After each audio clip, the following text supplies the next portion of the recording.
Welcome to my channel. अस्सलामुअलैकुम। आइए जानते हैं तसव्वुर नाम के मायने और उसकी तफसील। हमारा आज का बेबीज़ बॉयज़ नेम है तसव्वुर।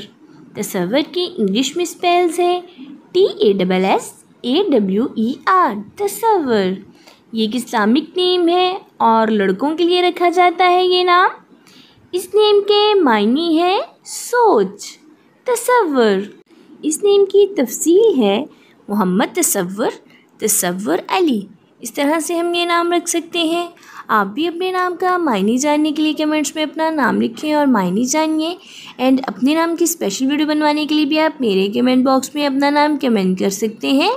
And please like the video, subscribe my channel, share with friends. Okay dears, फिर मिलेंगे न्यू नेम न्यू वीडियो के साथ। अपना ख्याल रखिएगा, दुआओं में याद रखिएगा। अल्लाह हाफिज़।